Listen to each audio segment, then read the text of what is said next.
I'm Tim, welcome to our channel, and thanks for logging on. Well, you can see I've had to back out my camera for this review, and today we're discussing the Audemars Piguet Royal Oak Offshore T3 Limited Edition.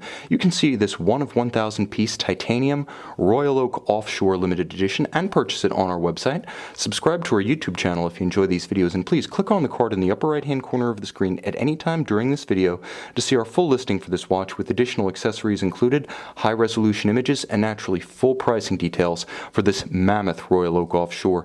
Now, if your name is Shaq or Arnold, you realize that you are part of an exclusive club. The only brand ambassadors ever to receive 48mm Royal Oak Offshores, Shaq and Arnold have monopolized the best of big, and this is big. If you thought the 44mm Royal Oak Offshore was large, that's almost like a mid-size compared to the 48mm measurements of this watch. Now, my wrist is 16 centimeters in circumference. You can see it's absolutely dwarfed to the point where the watch itself is competing with my hand for size. Now, you'll also note that the watch, although rated at 48, wears a lot bigger than that, and here's why. 48 is almost like an academic measurement. Once you include those crown guards and pushers, crown, the swell laterally increases to a mammoth 57.5 millimeters longitudinally along the wrist. Now, from lug to lug, extremity to extremity across the wrist, it's even bigger. 61.5 millimeters from extreme to extreme. It's not that thick, all things considered. 15.5 millimeters, and it's actually fairly nicely sloped on its case flanks.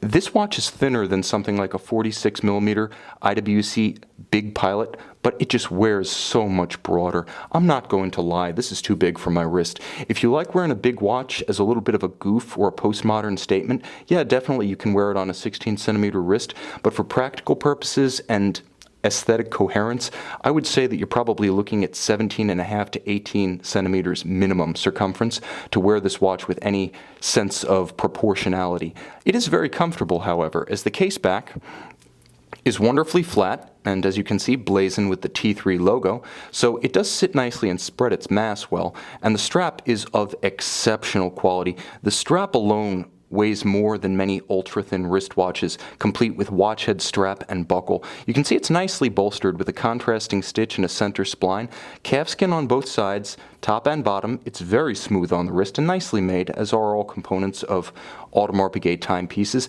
Although the watch is big, it's executed to the same standard of finish, materials quality, and assembly attention that you will find on the brand's high complications and duress references. Unlike other brands that have done the oversized watch thing, Audemars Piguet doesn't cut any corners simply because its watches are large. You just get more of a good thing, and in this case you get an awful lot of titanium, including this Audemars Piguet oversized titanium pin buckle. So the case is titanium, the bezel is titanium, the buckle is titanium, and the case back is titanium. It still weighs a lot because of its immense size, but it probably weighs about half as much as you would expect it to weigh. It's surprisingly light on the wrist, and again, because it spreads its mass nicely, it just doesn't feel that hefty. It simply looks massive. Now, you'll note all of the features that you associate with the Royal Oak Offshore, from the fully expressed bezel gasket, a component of the style that breaks up the mass and the shear of steel on the flank, or I should say titanium, to the contrasting finish, the polished titanium about the octagonal bezel and the satin titanium about the flank of the case, creates nice differentiation, and this watch is in excellent condition, preserving small details like the slight polished taper of the bevel along the case flank between the hood of the lugs and the flanks of the case. It is beautifully finished. Again, it's big, but it's giving you a lot of a good thing. You can see satin finish atop the bezel, nicely contrasts with the sunken hexagonal and polished stainless steel bezel bolts, a classic feature of the Royal Oak Offshore, here executed on a nightmare scale. This watch is epic in every way. You'll note the mega tapisserie dial. Back in 2003 when these came out, it was one of the first to employ this oversized tapisserie that had not yet worked its way into the entire Royal Oak range. And of course the numerals are immense. I'll also fill you in with a little detail that may not be evident from this particular view, but they are all fully loomed, as are the hands at center center for a spectacular appearance in low or no light. Small splotches of color highlight the dial, as you can see signal yellow on the tip of the chronograph seconds hand, as well as the hands of all the sub-registers. Now, of course, there's a lot going on, but because of the size of the dial, the watch actually wears its complications with a little bit more elegance and coherence than the 44 and the 42 millimeter timepieces, simply because there is more geography to spread everything out so it doesn't look crowded. You can have 3 subdials, all applied Arabic numerals, and a tachymetric scale, plus the AP logo and marquee, without appearing that you're clustering too much onto the dial. The Breitling effect never overtakes this one.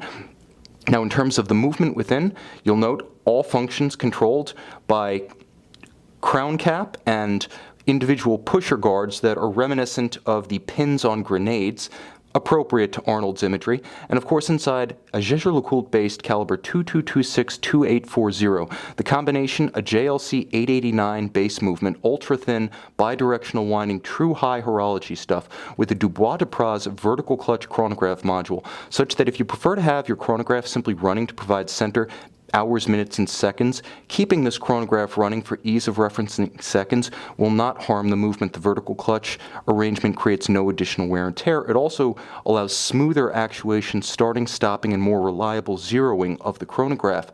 It operates at 4 Hz. It has a 38 to 40 hour power reserve. It has a quick set function for the jump date for easy correction, and when you pull the crown to extremity, it does hack the balance so you can synchronize precisely to a known accurate reference time. And of course, it is a high joule movement, 54 joules. The modular chronograph construction being responsible for this gives you a spectacular joule count. All of those joules and components secured inside a case that endows the watch with 100-meter water resistance. Again, if bigger is better, this is probably as good as it gets. Beautifully finished, every millimeter of it. You can see this Audemars Piguet Royal Oak Offshore T3 limited edition in titanium, 48 millimeters, on our website.